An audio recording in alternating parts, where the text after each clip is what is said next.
મિત્રો મધ્યપ્રદેશના છતરપુર અને પન્ના જિલ્લાની અંદર અમુક મહિલાઓ જે છે ચીતા ઉપર સૂઈને એક પ્રોજેક્ટનો વિરોધ કરી રહી છે અને સમગ્ર ભારતમાં ચીતા આંદોલન ચર્ચાનો વિષય બન્યું છે। તો આ શું છે આપણે જાણીએ।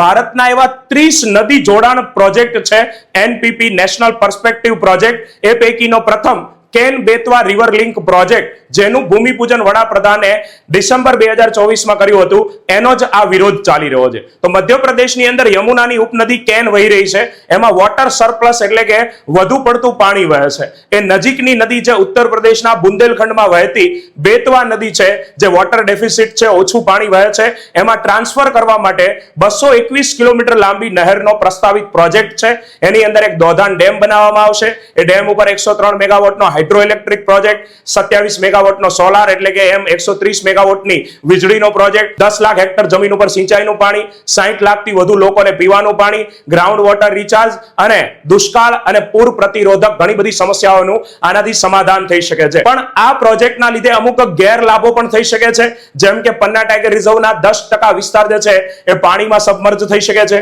અનેક વૃક્ષો કાપવાની ફરજ પડી શકે છે અને આ લોકો જે છે એમને એક જગ્યાએથી બીજી જગ્યાએ વિસ્થાપિત કરીને પુનર્વસન કરવા પડી શકે છે। તો એના જ વિરોધમાં આ ચીતા આંદોલન ચાલુ છે।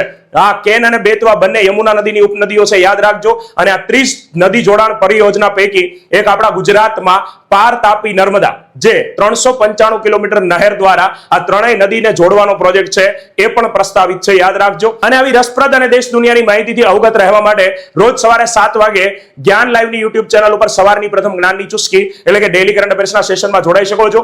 પીએસઆઈમાં જ આપણા 30 પ્રશ્નો એમાંથી હતા, એનું પ્રૂફ પણ મૂકેલું છે। અને હા, જો ફોરેસ્ટની જોરદાર તૈયારી કરવી હોય, વનપાલ કે વનરક્ષક બનવા માટે, તો આપણો સિંહનાદ કોર્સ પણ અવેલેબલ છે। જય હિન્દ, જય ભારત।